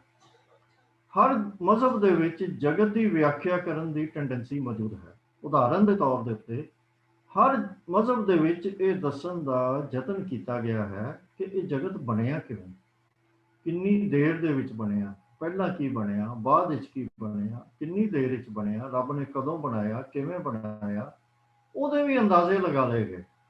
ਸਾਨੂੰ ਇਹ ਵੀ ਕਹਿ ਦਿੱਤਾ ਗਿਆ ਕਿ ਇੰਨੇ ਲੱਖ ਸਾਲ ਪਹਿਲਾਂ ਜਿਹੜੀ ਹੈ ਉਹ ਸ੍ਰਿਸ਼ਟੀ ਦੀ ਰਚਨਾ ਹੋਈ। ਜਦ ਕਿ ਜੇ ਦੇਖਿਆ ਜਾਏ ਤਾਂ ਇਹ ਗੱਲ ਹੀ ਆਪਣੇ ਆਪ ਦੇ ਵਿੱਚ ਇੱਕ ਇਲੌਜੀਕਲ ਹੈ ਕਿ ਸਾਡੇ ਜੋ ਸਮੇਂ ਦੀ ਮੈਜ਼ਰਮੈਂਟ ਹੈ ਉਹ ਤਾਂ ਸ਼ੁਰੂ ਹੀ ਜਗਤ ਤੋਂ ਬਾਅਦ ਹੋਈ, ਜਗਤ ਬਣਨ ਤੋਂ ਬਾਅਦ ਹੋਈ। ਜਿਸ ਵੇਲੇ ਜਗਤ ਦੀ ਰਚਨਾ ਹੋਈ ਉਸ ਵਕਤ ਨੂੰ ਅਸੀਂ ਇਸ ਟਾਈਮ ਦੇ ਮੁਤਾਬਕ ਕਿਵੇਂ ਮੈਜ਼ਰ ਕਰ ਸਕਦੇ ਹਾਂ? ਪਰ ਨਹੀਂ, ਹਰ ਮਜ਼ਹਬ ਦੇ ਵਿੱਚ ਹਰ ਮਨੁੱਖ ਦੇ ਅੰਦਰ ਇਹ ਇੱਕ ਤਰਲਾ ਲੈਂਦਾ ਹੈ, ਕੋਸ਼ਿਸ਼ ਕਰਦਾ ਹੈ ਕਿ ਮੈਂ ਇਹਦਾ ਅੰਤ ਪਾ ਲਵਾਂ। ਇਹੀ ਗੱਲ ਸਤਿਗੁਰੂ ਅੱਗੇ ਕਹਿ ਰਹੇ ਹਨ ਕਿ ਅੰਤ ਕਾਰਨ ਕਿਤੇ ਬਿਲ ਲਾਏ। ਅੰਤ ਕਾਰਨ ਭਾਵ ਇਸ ਜਗਤ ਦਾ, ਅਕਾਲ ਪੁਰਖ ਦਾ ਹੱਦ ਬੰਨਾ ਲੱਭਣ ਦੇ ਲਈ ਕਿਤੇ ਬਿਲ ਲਾਏ। ਬਿਲ ਲਾਏ ਦਾ ਅਰਥ ਹੈ ਉਹ ਤਰਲੇ ਲੈ ਰਹੇ ਹਨ, ਵਿਲਕ ਰਹੇ ਹਨ, ਕੋਸ਼ਿਸ਼ ਕਰ ਰਹੇ ਹਨ, ਮਿਹਨਤਾਂ ਕਰ ਰਹੇ ਹਨ ਕਿ ਮੈਨੂੰ ਇਹ ਸਮਝ ਲੱਗ ਜਾਏ ਕਿ ਮੈਂ ਅਕਾਲ ਪੁਰਖ ਦਾ, ਉਸ ਦੀ ਕੀਤੀ ਕੁਦਰਤ ਦਾ, ਉਸ ਦੇ ਗੁਣਾਂ ਦਾ, ਉਸ ਦੇ ਹੁਕਮ ਦਾ ਮੈਂ ਕਿਸੇ ਤਰੀਕੇ ਦੇ ਨਾਲ ਅੰਤ ਪਾ ਲਵਾਂ। ਤਾਂ ਸਤਿਗੁਰੂ ਕਹਿੰਦੇ ਹਨ ਕਿ ਇਹ ਜਿਹੜਾ ਵਿਲਕਣਾ ਹੈ, ਇਹ ਬਿਲਲਾਏ ਵਾਲੀ ਅਵਸਥਾ ਹੈ, ਜਿਹੜੀ ਤਰਲੇ ਲੈਣ ਵਾਲੀ ਅਵਸਥਾ ਹੈ ਕਿ ਮੈਂ ਅਕਾਲ ਪੁਰਖ ਦਾ ਤੇ ਉਸ ਦੇ ਕੀਤੇ ਦਾ ਮੈਂ ਅੰਤ ਪਾ ਲਵਾਂ। ਆਪਣੀ ਸਮਝ ਦੇ ਕਲਾਵੇ ਚ ਉਹਨੂੰ ਸਮੇਟ ਕੇ ਮੈਂ ਲੋਕਾਂ ਨੂੰ, ਦੁਨੀਆ ਨੂੰ ਦੱਸ ਸਕਾਂ ਕਿ ਇਸ ਜਗਤ ਦਾ, ਇਸ ਅਕਾਲ ਪੁਰਖ ਦੀ ਬਣਾਈ ਕੁਦਰਤ ਦਾ, ਅਕਾਲ ਪੁਰਖ ਦਾ ਹੁਕਮ ਦਾ ਹੱਦ ਬਣਨਾ ਕੀ ਹੈ। ਪਰ ਸਤਿਗੁਰੂ ਕਹਿੰਦੇ ਹਨ ਤਾਂ ਕਿ ਅੰਤ ਨਾ ਪਾਏ ਜਾਏ। ਉਸ ਅਕਾਲ ਪੁਰਖ ਦਾ ਕੋਈ ਹੱਦ ਬੰਨਾ ਲੱਭਿਆ ਜਾ ਹੀ ਨਹੀਂ ਸਕਦਾ। ਸਾਰੇ ਯਤਨ ਅਧੂਰੇ ਹਨ। ਗੱਲ ਬੜੀ ਸਪਸ਼ਟ ਹੈ ਕਿ ਸਾਡੀਆਂ ਸਮਝਾਂ ਦੇ ਹੱਦ ਬੰਨੇ ਹਨ, ਪਰ ਉਹ ਅਕਾਲ ਪੁਰਖ ਹੱਦ ਬੰਨਿਆਂ ਤੋਂ ਮੁਕਤ ਹੈ। ਸਾਡੀ ਸਮਝ ਦਾ ਅੰਤ ਹੈ, ਪਰ ਅਕਾਲ ਪੁਰਖ ਬੇਅੰਤ ਹੈ। ਅਕਾਲ ਪੁਰਖ ਸਾਡੀ ਸਮਝ ਦੇ ਕਲਾਵੇ 'ਚ ਆ ਹੀ ਨਹੀਂ ਸਕਦਾ। ਅਸੀਂ ਭਾਵੇਂ ਕਿੰਨਾ ਯਤਨ ਕਰੀਏ, ਕਿੰਨੇ ਤਰਲੇ ਲਈਏ, ਕਿੰਨੀਆਂ ਕੋਸ਼ਿਸ਼ਾਂ ਕਰੀਏ, ਅਸੀਂ ਅੰਤ ਪਾ ਹੀ ਨਹੀਂ ਸਕਦੇ। ਅਕਾਲ ਪੁਰਖ ਦਾ ਅੰਤ ਨਹੀਂ ਪਾਇਆ ਜਾ ਸਕਦਾ। ਹੁਣ ਸਤਿਗੁਰੂ ਕਹਿੰਦੇ ਹਨ ਇਹ ਅੰਤ ਨਾ ਜਾਣਾ ਕੋਏ। ਇਹ ਹੱਦ ਬੰਨਾ, ਇਹ ਅੰਤ ਦਾ ਮਤਲਬ ਜਿਸ ਦੀ ਭਾਲ ਬੇਅੰਤ ਜੀਵ ਕਰਦੇ ਹਨ, ਜਿਵੇਂ ਕਿ ਪਹਿਲਾਂ ਸਤਿਗੁਰਾਂ ਨੇ ਜ਼ਿਕਰ ਕੀਤਾ ਹੈ। ਅਕਾਲ ਪੁਰਖ ਦਾ ਹੱਦ ਬੰਨਾ ਜਿਸ ਦੀ ਭਾਲ ਬੇਅੰਤ ਜੀਵ ਕਰਦੇ ਹਨ, ਨਾ ਜਾਣਾ ਕੋਈ। ਕੋਈ ਮਨੁੱਖ ਜਿਹੜਾ ਹੈ ਇਹ ਹੱਦ ਬੰਨਾ ਨਹੀਂ ਲੱਭ ਸਕਦਾ। ਉਸ ਅਕਾਲ ਪੁਰਖ ਦਾ ਅੰਤ ਪਾ ਹੀ ਨਹੀਂ ਸਕਦਾ, ਕਿਉਂਕਿ ਬਾਈ ਨੇਚਰ ਹੀ ਇਹ ਸਾਡੇ ਵੱਸ ਤੋਂ ਬਾਹਰ ਹੈ। ਬਾਈ ਡੈਫੀਨੇਸ਼ਨ ਹੀ ਇਹ ਸਾਡੇ ਤੋਂ ਬਾਹਰ ਹੈ, ਸਾਡੀ ਉਹ ਸਮਰੱਥਾ ਦੇ ਵਿੱਚ ਹੀ ਨਹੀਂ ਹੈ। ਤਾਂ ਇਸ ਕਰਕੇ ਇਹ ਜਿਹੜੇ ਯਤਨ ਹਨ ਇਹ ਨਿਗੁਣੇ ਹਨ, ਅਧੂਰੇ ਹਨ, ਅਸਫਲ ਹਨ। ਇਹ ਕਦੀ ਸਫਲ ਹੋ ਹੀ ਨਹੀਂ ਸਕਦੇ। ਜਿਉਂ-ਜਿਉਂ ਅਸੀਂ ਇਹ ਯਤਨ ਕਰਾਂਗੇ ਤਿਉਂ-ਤਿਉਂ ਅਸਫਲਤਾ ਸਾਡੇ ਹੱਥ ਲੱਗੇਗੀ। ਅੱਗੇ ਸਤਿਗੁਰੂ ਕਹਿੰਦੇ ਹਨ ਕਿ ਬਹੁਤਾ ਕਹੀ ਹੈ ਬਹੁਤਾ ਹੋ। ਹੁਣ ਇਹ ਗੱਲ ਸਤਿਗੁਰੂ ਸਾਨੂੰ ਇਸ ਪੌੜੀ ਦੇ ਵਿੱਚ ਬੜੀ ਇੰਪੋਰਟੈਂਟ ਸਮਝਾ ਰਹੇ ਹਨ ਕਿ ਜਿਉਂ-ਜਿਉਂ ਅਸੀਂ ਉਹਦੇ ਅਕਾਲ ਪੁਰਖ ਦਾ ਅੰਤ ਲੱਭਣ ਦੀ ਕੋਸ਼ਿਸ਼ ਕਰਦੇ ਹਾਂ, ਤਿਉਂ-ਤਿਉਂ ਸਾਨੂੰ ਇਹ ਸਮਝਣਾ ਆਣੀ ਸ਼ੁਰੂ ਹੋ ਜਾਂਦੀ ਹੈ ਉਹ ਬਹੁਤ ਵੱਡਾ ਹੈ। ਬਹੁਤਾ ਕਹੀ ਹੈ ਉਹ ਬਹੁਤ ਵੱਡਾ ਹੈ, ਬਹੁਤ ਵੱਡਾ ਹੈ, ਹੋਰ ਵੱਡਾ ਹੈ। ਤੇ ਸਤਿਗੁਰੂ ਕਹਿੰਦੇ ਹਨ ਜਿਉਂ-ਜਿਉਂ ਅਸੀਂ ਉਹਨੂੰ ਬਹੁਤਾ ਬਹੁਤਾ ਕਹੀ ਜਾਵਾਂਗੇ, ਵੱਡਾ ਵੱਡਾ ਕਹੀ ਜਾਵਾਂਗੇ, ਤੇ ਸਾਨੂੰ ਇਹ ਵੀ ਸਮਝ ਲੱਗਣੀ ਸ਼ੁਰੂ ਹੋ ਜਾਏਗੀ ਕਿ ਉਹ ਜਿੰਨਾ ਵੱਡਾ ਮੈਂ ਕਹਿ ਰਿਹਾ ਭਾਈ, ਉਹ ਉਸ ਤੋਂ ਵੀ ਬਹੁਤ ਵੱਡਾ ਹੈ। ਬਹੁਤਾ ਕਹੀ ਹੈ ਬਹੁਤਾ ਹੋਏ। ਉਹ ਸਾਨੂੰ ਫਿਰ ਸਮਝ ਦੇ ਵਿੱਚ ਆਉਣਾ ਸ਼ੁਰੂ ਹੋ ਜਾਂਦਾ ਹੈ ਕਿ ਉਹ ਹੋਰ ਵੱਡਾ ਹੈ, ਉਹ ਹੋਰ ਵੱਡਾ ਹੈ। ਜਿੱਥੇ ਤੱਕ ਮੈਂ ਦੱਸ ਸਕਦਾ ਉਸ ਤੋਂ ਵੀ ਬਹੁਤਾ ਹੈ, ਉਸ ਤੋਂ ਵੀ ਵੱਡਾ ਹੈ, ਉਸ ਤੋਂ ਵੀ ਵੱਡਾ ਹੈ। ਇਹ ਅਵਸਥਾ ਆ ਜਾਂਦੀ ਹੈ ਜਦੋਂ ਅਸੀਂ ਅਕਾਲ ਪੁਰਖ ਦੇ ਵੱਡਾ ਵੱਡਾ ਕਹਿਣਾ ਸ਼ੁਰੂ ਕਰਦੇ ਹਾਂ। ਤਾਂ ਇੱਕ ਪਾਸੇ ਸਤਿਗੁਰਾਂ ਨੇ ਸਾਨੂੰ ਦੱਸਿਆ ਹੈ ਕਿ ਅਸੀਂ ਉਹਦਾ ਅੰਤ ਪਾਉਣ ਦੀ ਕੋਸ਼ਿਸ਼ ਕਰਦੇ ਹਾਂ ਤਾਂ ਅਸੀਂ ਅੰਤ ਪਾ ਨਹੀਂ ਸਕਦੇ। ਹਰ ਤਰੀਕੇ ਨਾਲ ਸਤਿਗੁਰਾਂ ਨੇ ਸਾਨੂੰ ਐਕਸਪਲੇਨ ਕਰਕੇ ਸਮਝਾ ਦਿੱਤਾ ਹੈ।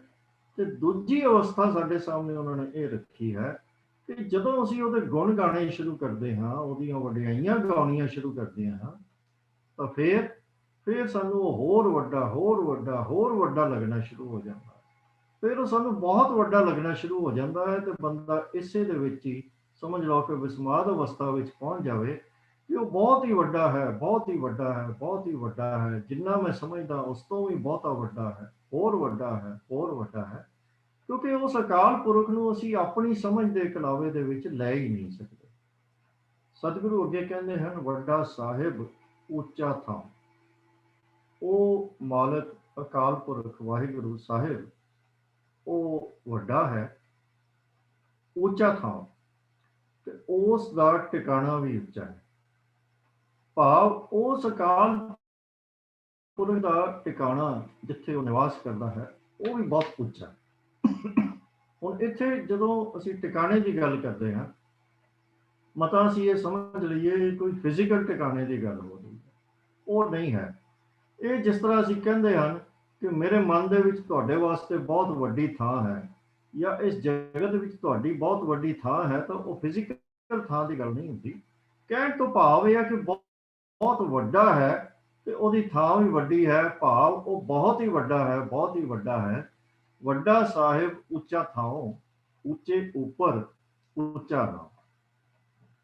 ਉੱਚੇ ਉੱਪਰ ਉੱਚੇ ਤੋਂ ਵੀ ਉੱਚਾ, ਉੱਚੇ ਤੋਂ ਵੀ ਉੱਚਾ, ਹੋਰ ਉੱਚਾ, ਬਹੁਤ ਉੱਚਾ। ਕਹਿਣ ਤੋਂ ਭਾਵ ਕਿ ਸਭ ਤੋਂ ਉੱਚਾ। ਉੱਚਾ ਨਾਮ, ਨਾਮ ਦਾ ਅਰਥ ਹੈ ਉਸ ਦੀ ਵਡਿਆਈ, ਉਸ ਦਾ ਨਾਮਣਾ, ਉਸ ਦਾ ਨਾਮ। ਉਹ ਅਕਾਲ ਪੁਰਖ ਬਹੁਤ ਵੱਡਾ ਹੈ, ਬਹੁਤ ਵੱਡਾ ਹੈ, ਬਹੁਤ ਵੱਡਾ ਹੈ, ਤੇ ਉਸ ਦੀ ਵਡਿਆਈ ਵੀ ਬਹੁਤ ਵੱਡੀ।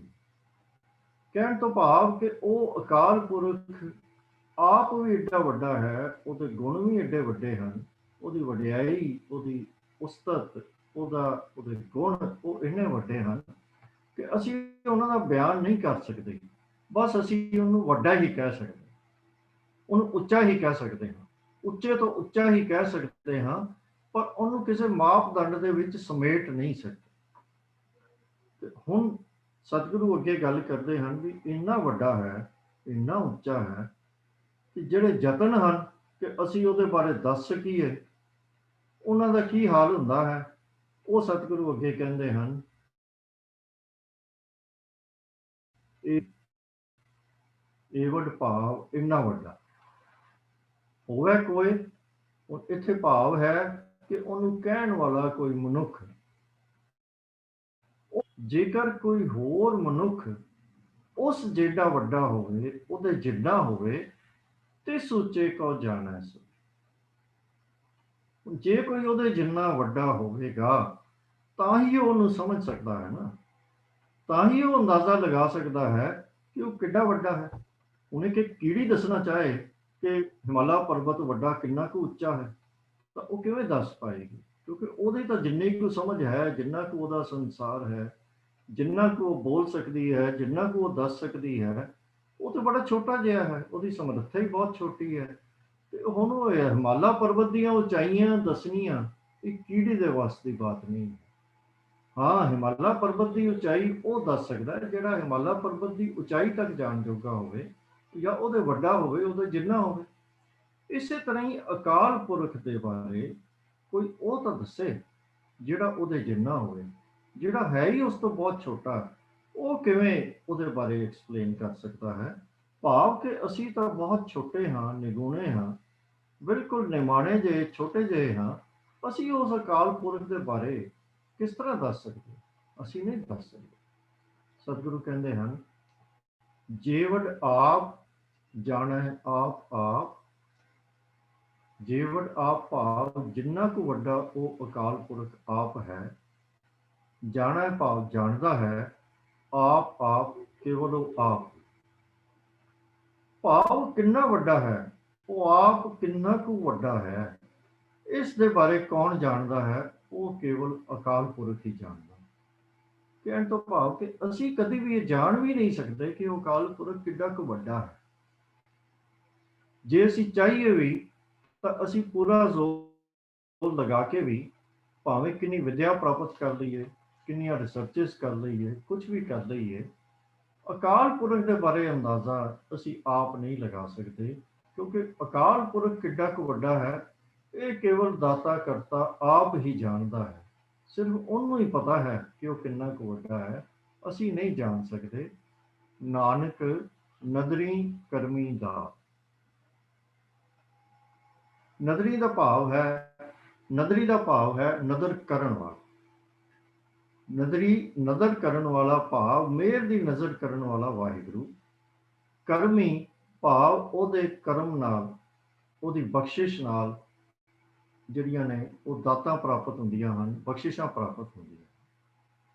ਤਾਂ ਸਤਿਗੁਰੂ ਕਹਿੰਦੇ ਹਨ ਕਿ ਜੀਵੜ ਆਪ ਜਾਣੈ ਆਪ ਨਾਨਕ ਨਦਰੀ ਕਰਮੀ ਦਾ। ਉਹ ਕਹਿੰਦੇ ਹਨ ਬਸ ਇੰਨਾ ਹੀ ਸਮਝ ਲਓ, ਉਹ ਕਿੰਨਾ ਕੁ ਵੱਡਾ ਹੈ ਇਹ ਤਾਂ ਉਹ ਅਕਾਲ ਪੁਰਖ ਆਪ ਹੀ ਜਾਣਦਾ ਹੈ। ਬਸ ਆਪਾਂ ਇੰਨਾ ਕੋਈ ਸਮਝ ਲਈਏ ਕਿ ਹਰ ਦਾਤ ਜੋ ਹੈ ਉਹਦੀ ਮਿਹਰ ਦੀ ਨਜ਼ਰ ਕਰਨ ਵਾਲੇ ਅਕਾਲ ਪੁਰਖ ਦੀ ਬਖਸ਼ਿਸ਼ ਦੇ ਨਾਲ ਹੀ ਪ੍ਰਾਪਤ ਹੁੰਦੀ ਹੈ। ਉਹ ਨਦਰ ਕਰਨ ਵਾਲਾ ਹੀ ਜਦੋਂ ਨਦਰ ਕਰਦਾ ਹੈ, ਬਖਸ਼ਿਸ਼ ਕਰਦਾ ਹੈ, ਕਰਮ ਕਰਦਾ ਹੈ ਸਾਡੇ ਤੇ, ਤਾਂ ਸਾਨੂੰ ਉਹਦੀਆਂ ਦਾਤਾਂ ਪ੍ਰਾਪਤ ਹੁੰਦੀਆਂ, ਔਰ ਸਿਰਫ ਸਾਨੂੰ ਹੀ ਨਹੀਂ ਪੂਰੇ ਜਗਤ ਨੂੰ ਪ੍ਰਾਪਤ ਹੁੰਦੀਆਂ। ਬਸ ਇਹੀ ਸਭ ਤੋਂ ਵੱਡੀ ਵਡਿਆਈ ਅਸੀਂ ਉਹਦੀ ਸਮਝ ਸਕਦੇ ਹਾਂ ਕਿ ਉਹ ਸਭ ਨੂੰ ਬਣਾਉਣ ਵਾਲਾ ਹੈ, ਸਭ ਦੀ ਪਾਲਣਾ ਕਰਨ ਵਾਲਾ ਹੈ, ਸਭ ਨੂੰ ਦਾਤਾਂ ਦੇਣ ਵਾਲਾ ਹੈ, ਸਭ ਨੂੰ ਉਹਦੇ ਕੋਲੋਂ ਹੀ ਦਾਤਾਂ ਪ੍ਰਾਪਤ ਹੁੰਦੀਆਂ ਹਨ। ਦਾਤਾਂ ਦੇਣ ਵਾਲਾ ਹੋਰ ਕੋਈ ਵੀ ਨਹੀਂ। ਹੁਣ ਇਸ ਪੌੜੀ ਦੇ ਵਿੱਚ ਸਤਿਗੁਰੂ ਜੀ ਨੇ ਸਾਨੂੰ ਪ੍ਰਭੂ ਦੀ ਬੇਅੰਤਤਾ ਦੀ, ਵਡਿਆਈ ਦੀ, ਅੰਤ ਨਾ ਪਾਏ ਜਾਣ ਦੀ ਗੱਲ ਕੀਤੀ ਹੈ। ਹੁਣ ਇਹ ਗੱਲ ਸਾਨੂੰ ਸਤਿਗੁਰੂ ਸ਼ੁਰੂ ਤੋਂ ਸਮਝਾਉਂਦੇ ਆ ਰਹੇ ਹਨ। ਆਲਮੋਸਟ ਸਾਰੀਆਂ ਪੌੜੀਆਂ ਦੇ ਵਿੱਚ ਕਿਸੇ ਨਾ ਕਿਸੇ ਢੰਗ ਦੇ ਨਾਲ ਹੁਣ ਤੱਕ ਸਤਿਗੁਰੂ ਜੀ ਨੇ ਬਾਰ-ਬਾਰ ਸਾਨੂੰ ਇਹ ਸਮਝਾਇਆ ਹੈ। ਸ਼ੁਰੂ ਵਿੱਚ ਸਤਿਗੁਰੂ ਜੀ ਨੇ ਜਦੋਂ ਉਹਦੇ ਹੁਕਮ ਦੀ ਗੱਲ ਕੀਤੀ ਤਾਂ ਕਿਹਾ ਕਿ ਹੁਕਮ ਨਾ ਕਹਿਆ ਜਾਏ। ਅਸੀਂ ਉਹਦੇ ਹੁਕਮ ਦੀ ਵੀ ਵਿਆਖਿਆ ਨਹੀਂ ਕਰ ਸਕਦੇ ਤੇ ਨਾ ਹੀ ਅਸੀਂ ਕਹਿ ਕੇ ਉਹਦੇ ਬਾਰੇ ਕੋਈ ਅਸੀਂ ਵਿਆਖਿਆ ਕਰ ਸਕਦੇ ਹਾਂ। ਕਹਿਣਾ ਕਥਨ ਨਾ ਜਾਈ, ਸਤਿਗੁਰਾਂ ਨੇ ਕਿਹਾ, ਜੇ ਹਾਂ ਜਾਣਾ ਆਖਾ ਨਹੀਂ, ਕਹਿਣਾ ਕਥਨ ਨਾ ਜਾਈ। ਫਿਰ ਸਤਿਗੁਰਾਂ ਨੇ ਅਕਾਲ ਪੁਰਖ ਨੂੰ ਨਿਰੰਜਨ ਕਿਹਾ। ਨਿਰੰਜਨ ਦਾ ਭਾਵ ਕੀ ਹੈ ਕਿ ਨਿਰੰਜਨ ਉਹ ਹੈ ਜੋ ਇਸ ਸੰਸਾਰ ਦੀ ਰਚਨਾ ਜੋ ਹੈ, ਇਹ ਤਿੰਨ ਗੁਣ ਹਨ, ਮਾਇਆ ਹੈ, ਇਸ ਤੋਂ ਪਰੇ ਦੀ ਚੀਜ਼ ਹੈ। ਕਿਉਂਕਿ ਜੋ ਕੁਝ ਵੀ ਸਾਨੂੰ ਦਿਸ ਰਿਹਾ ਉਹ ਤਾਂ ਮਾਇਆ ਦੇ ਤਿੰਨਾਂ ਗੁਣਾਂ ਵਿੱਚ ਹੀ ਸਮਾਇਆ ਹੋਇਆ ਹੈ। ਇਹਨਾਂ ਦੀ ਵਿਆਖਿਆ ਤੇ ਅਸੀਂ ਫਿਰ ਵੀ ਕਰ ਸਕਦੇ ਹਾਂ, ਪਰ ਅਕਾਲ ਪੁਰਖ ਤਾਂ ਇਸ ਤੋਂ ਪਰੇ ਹੈ। ਇਸੇ ਤਰ੍ਹਾਂ ਹੀ ਕਰਤੇ ਦੀ ਕੁਦਰਤ ਦਾ ਅਸੀਂ ਅੰਦਾਜ਼ਾ ਹੀ ਨਹੀਂ ਲਾ ਸਕਦੇ। ਕਰਤੇ ਕਿਆ ਕਰਨਾ ਨਾ ਹੀ ਸ਼ੁਮਾਰ। ਤੇ ਫਿਰ ਅੱਗੋਂ ਸਤਿਗੁਰੂ ਜੀ ਨੇ ਆਪਣੀ ਅਸਮਰੱਥਾ ਵੀ ਸਾਨੂੰ ਦੇ ਕੇ ਸਮਝਾਇਆ, ਦੱਸ ਕੇ ਸਮਝਾਇਆ ਕਿ ਕੁਦਰਤ ਕੌਣ, ਕਹਾਂ ਵਿਚਾਰ, ਮੇਰੀ ਪਾਇਆ ਕਿੱਥੇ ਕਿ ਮੈਂ ਉਹਦੇ ਬਾਰੇ ਕੋਈ ਵਿਚਾਰ ਕਰ ਸਕਾਂ, ਵਿਆਖਿਆ ਕਰ ਸਕਾਂ। ਤਾਂ ਇਸ ਤਰ੍ਹਾਂ ਸਤਿਗੁਰੂ ਜੀ ਸ਼ੁਰੂ ਤੋਂ ਸਾਨੂੰ ਇਹ ਸਮਝਾਉਂਦੇ ਆ ਰਹੇ ਹਨ। ਤਾਂ ਇਸ ਸਭ ਕੁਝ ਦੇ ਵਿੱਚ ਸਤਿਗੁਰੂ ਸਾਨੂੰ ਮੈਸੇਜ ਕੀ ਦੇ ਰਹੇ ਹਨ ਕਿ ਸਾਡਾ ਅਕਾਲ ਪੁਰਖ ਨਾਲ ਸੰਬੰਧ ਕੀ ਹੋਣਾ ਚਾਹੀਦਾ, ਅਸੀਂ ਆਪਣੇ ਉਹਦੇ ਨਾਲ ਰਿਲੇਸ਼ਨਸ਼ਿਪ ਕੀ ਬਣਾਉਣੀ ਹੈ, ਉਹਦਾ ਅੰਤ ਲੱਭਣ ਵਾਲੀ ਰਿਲੇਸ਼ਨਸ਼ਿਪ ਬਣਾਉਣੀ ਹੈ ਜਾਂ ਕੋਈ ਹੋਰ ਰਿਲੇਸ਼ਨਸ਼ਿਪ ਬਣਾਉਣੀ। ਸਾਡਾ ਤਾਂ ਹੁਕਮ ਸਤਿਗੁਰੂ ਬਾਰ-ਬਾਰ ਸਾਨੂੰ ਸਮਝਾ ਰਹੇ ਹਨ ਕਿ ਉਹਦੇ ਹੁਕਮ ਦਾ, ਕੁਦਰਤ ਦਾ ਅੰਤ ਲੱਭਣ ਦਾ ਨਹੀਂ, ਇਹ ਸਾਡਾ ਮਨੋਰਥ ਨਹੀਂ, ਸਗੋਂ ਸਾਡਾ ਮਨੋਰਥ ਤੇ ਉਹਦੀਆਂ ਵਡਿਆਈਆਂ ਨਾਲ ਜੁੜਨ ਦਾ ਹੈ, ਉਹਦੇ ਨਾਮ ਨਾਲ ਜੁੜਨ ਦਾ ਹੈ, ਉਹਦੇ ਹੁਕਮ ਨਾਲ ਜੁੜਨ ਦਾ ਹੈ, ਉਹਦੀਆਂ ਵਡਿਆਈਆਂ ਗਾਉਣ ਦਾ ਹੈ। ਤਾਂ ਸਤਿਗੁਰੂ ਹੁਣ ਇੱਥੇ ਇਸ ਪੌੜੀ ਦੇ ਵਿੱਚ ਸਾਨੂੰ ਆ ਕੇ ਸਮਝਾਉਂਦੇ ਹਨ ਕਿ ਜਿੰਨਾ ਅਸੀਂ ਉਸ ਨੂੰ ਵੱਡਾ ਵੱਡਾ ਵੱਡਾ ਕਹਾਂਗੇ ਉਹਦੀ ਵਡਿਆਈ ਹੋਰ ਵੱਡੀ ਲੱਗਣ ਲੱਗ ਪਏਗੀ। ਬਹੁਤਾ ਕਹੀ ਹੈ ਬਹੁਤਾ ਹੋ। ਤਾਂ ਇਹ ਸਤਿਗੁਰੂ ਜੀ ਸਾਨੂੰ ਕਹਿੰਦੇ ਹਨ ਕਿ ਸਾਨੂੰ ਆਪਣੀ ਰਿਲੇਸ਼ਨਸ਼ਿਪ ਜਿਹੜੀ ਹੈ ਅਕਾਲ ਪੁਰਖ ਦੇ ਨਾਲ, ਉਹ ਇਸ ਹਿਸਾਬ ਨਾਲ ਆਪਾਂ ਨੂੰ ਬਣਾਉਣੀ ਪਏਗੀ, ਕਿਉਂਕਿ ਇਹ ਇੱਕ ਸਾਡੀ ਮਾਨਸਿਕਤਾ ਹੈ। ਇੱਕ ਮਾਨਸਿਕਤਾ ਹੈ ਕਿ ਅਸੀਂ ਉਹਦਾ ਅੰਤ ਪਾਉਣਾ ਹੈ, ਅਸੀਂ ਉਹਨੂੰ ਆਪਣੀ ਸਮਝ ਦੇ ਵਿੱਚ ਸਮੇਟਣਾ ਹੈ। ਇਹ ਇੱਕ ਮਾਨਸਿਕਤਾ ਹੈ, ਸਤਿਗੁਰੂ ਕਹਿੰਦੇ ਹਨ ਇਹ ਅਧੂਰੀ ਮਾਨਸਿਕਤਾ ਹੈ, ਨਿਸਫਲ ਬਿਲਕੁਲ ਜਿਹੜੀ ਅਸਫਲ ਮਾਨਸਿਕਤਾ ਹੈ, ਇਹਦੇ 'ਚ ਕੋਈ ਸਫਲਤਾ ਪ੍ਰਾਪਤ ਹੋ ਹੀ ਨਹੀਂ ਸਕਦੀ। ਤਾਂ ਫਿਰ ਕੀਤਾ ਕੀ ਜਾਵੇ? ਸਤਿਗੁਰੂ ਕਹਿੰਦੇ ਹਨ ਕਿ ਉਹਨੂੰ ਵੱਡਾ ਸਮਝਣ ਦੀ, ਉਹਦੇ ਗੁਣ ਗਾਉਣ ਦੀ ਜਿਹੜੀ ਮਾਨਸਿਕਤਾ ਹੈ, ਉਹਦੇ ਨਾਲ ਜੁੜਨ ਦੀ ਮਾਨਸਿਕਤਾ ਦੇ ਵਿੱਚ ਅਸੀਂ ਆਉਣਾ ਹੈ। ਉਹਦਾ ਅੰਦਾਜ਼ਾ ਲਾਉਣ ਵਾਲੀ, ਉਹਦਾ ਅੰਤ ਪਾਉਣ ਵਾਲੀ ਮਾਨਸਿਕਤਾ ਦੇ ਵਿੱਚ ਨਹੀਂ ਆਉਣਾ। ਆਪਣੇ ਆਪ ਨੂੰ ਅਸੀਂ ਉਸ ਸਟੇਜ ਤੇ ਲੈ ਕੇ ਜਾਣਾ ਹੈ ਕਿ ਅਸੀਂ ਉਹਦੇ ਬਾਰੇ ਸੋਚ ਕੇ, ਉਹਦੇ ਗੁਣ ਗਾ ਕੇ, ਆਪਣੇ ਆਪ ਨੂੰ ਉਹਦੇ ਨਾਲ ਇਨ ਟਿਊਨ ਕਰਕੇ, ਉਹਦੇ ਗੁਣਾਂ ਨੂੰ ਆਪਣੇ 'ਚ ਸਮਾਉਣ ਦਾ ਯਤਨ ਕਰੀਏ ਤੇ ਉਸ ਅਵਸਥਾ ਤੱਕ ਪਹੁੰਚੀਏ ਜਿਹਨੂੰ ਇੱਕ ਹੋਰ ਥਾਂ ਤੇ ਸਤਿਗੁਰਾਂ ਨੇ ਕਿਹਾ ਹੈ ਕਿ ਗੁਣ ਕਿਹਾ ਗੁਣੀ ਸਮਾਵਣ। ਤੋ ਸਤਿਗੁਰੂ ਜੀ ਸਾਨੂੰ ਇਹ ਦੋਵੇਂ ਚੀਜ਼ਾਂ ਇਸ ਪੌੜੀ ਦੇ ਵਿੱਚ ਬਿਲਕੁਲ ਸਾਹਮਣੇ ਰੱਖ ਰਹੇ ਹਨ ਕਿ ਇੱਕ ਪਾਸੇ ਉਹਦਾ ਅੰਤ ਪਾਉਣ ਦੀ ਮਾਨਸਿਕਤਾ ਹੈ ਤੇ ਦੂਜੇ ਪਾਸੇ ਉਹਨੂੰ ਵੱਡਾ ਵੱਡਾ ਕਹਿ ਕੇ, ਵੱਡਾ ਵੱਡਾ ਕਹਿ ਕੇ ਉਹਦੇ ਗੁਣ ਗਾਉਣ ਦੀ ਤੇ ਉਹਦੇ ਵਰਗੇ ਹੋ ਜਾਣ ਦੀ, ਉਹਦੇ ਗੁਣਾਂ ਨੂੰ ਧਾਰਨ ਕਰਨ ਦੀ, ਉਹਦੇ ਵਿੱਚ ਸਮਾਉਣ ਦੀ ਜਿਹੜੀ ਮਾਨਸਿਕਤਾ ਹੈ, ਉਹ ਇੱਕ ਗੁਰਸਿੱਖ ਦਾ, ਗੁਰੂ ਨਾਨਕ ਦੇ ਫਾਲੋਅਰ ਦਾ ਕੰਮ ਇਹ ਹੈ ਕਿ ਕਿਸੇ ਤਰੀਕੇ ਦੇ ਨਾਲ ਉਸ ਅਕਾਲ ਪੁਰਖ ਦੇ ਅਸੀਂ ਗੁਣ ਗਾ ਗਾ ਕੇ ਉਹਦੇ ਵਿੱਚ ਸਮਾਉਣ ਦਾ ਯਤਨ ਕਰੀਏ। ਹੋਈਆਂ ਭੁੱਲਾਂ ਦੀ ਖਿਮਾ ਕਰਨੀ ਜੀ। ਵਾਹਿਗੁਰੂ ਜੀ ਕਾ ਖਾਲਸਾ, ਵਾਹਿਗੁਰੂ ਜੀ ਕੀ ਫਤਿਹ। ਦੇਖੋ, ਗੁਰੂ ਸਾਹਿਬ ਜੀ ਨੇ ਬੜੀ ਸਪਸ਼ਟ ਜਿਹੀਆਂ ਗੱਲਾਂ ਸਾਨੂੰ ਸਮਝਾ ਦਿੱਤੀਆਂ, ਪਰ ਅਸੀਂ ਸਮਝ ਨਹੀਂ ਸਕਦੇ। ਅੰਤ ਪਾਉਣ ਦੀ ਗੱਲ ਤਾਂ ਕਰੀਏ ਜੇ ਅਸੀਂ ਕੋਈ ਉਹਦੇ ਬਰਾਬਰ ਦੇ ਹੋਈਏ, ਤਾਂ ਸਾਡੇ ਤੋਂ ਉਹਦੇ 'ਚ ਫਰਕ ਬਹੁਤ ਹੈ। ਉਹ ਪੂਰਾ ਹੈ, ਅਸੀਂ ਅਧੂਰੇ ਹਾਂ।